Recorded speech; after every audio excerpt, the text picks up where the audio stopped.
Hey my peoples, welcome back for part 2 of What's for Dinner? Cooking with a retired professional chef. That's me! So in the first part, we talked about all the ingredients that we need for chicken Paprikash sauce. So go watch that so you know what all's going in this. So the Instapot's getting hot. I'm going to put in 1/4 cup of oil and let that get hot. Throw in your onions and let them start to soften. After 3 or 4 minutes, you're going to throw in your garlic. So I know some people are going to ask, so if you're using the Instapot, why the hell are you going through all the extra trouble to saute shit?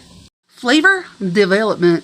As you start to caramelize things, their flavors change. The properties of the way they act change. So even though this is going to get cooked in the pressure pot for like 15 minutes, not very long, so everything will soften and completely break down, the flavors will not be the same as if you saute everything first. And depending on your spices, if you do not bloom them in oil, they will not taste the same as if you just putting them in. I'm going to throw in my garlic. We're going to let this go until the garlic just starts to brown. I want some of those nutty notes in the garlic to come out that happen when it gets really good and brown. But I want to stop this as soon as it starts to brown because it'll just keep browning and then it'll get burnt. The smell of onion and garlic together is amazing.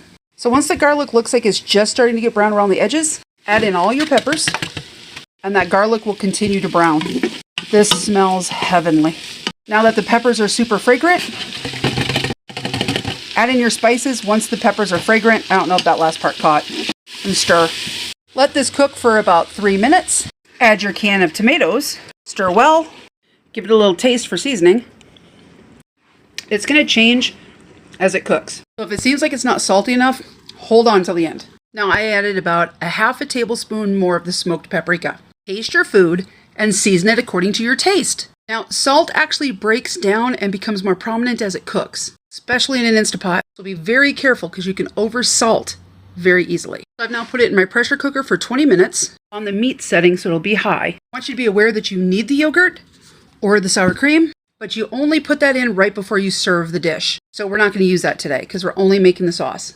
But you are going to need about 1/2 to a whole cup of heavy whipping cream that we will put in after this comes out and before we blend it. Do you have to blend this? No, you can leave it chunky. Some people like it that way. I like it smooth. This is not going to be a super thick sauce. Normally the way you do paprikash is you simmer the chicken in the sauce. You make it all together. It's like a one-pot wonder. But we don't always get to cook that way. So I want to make sure I have the sauce available. So if we want to do grilled chicken breast or whatever we want to do with it, we can. So that's it for part 2. Come back for part 3. I'll show you how to finish up the sauce. And I will also give you instructions on how to make the chicken. Hopefully you enjoy these videos, you learn something, and you gain the confidence to cook and try new stuff. Come back for part 3.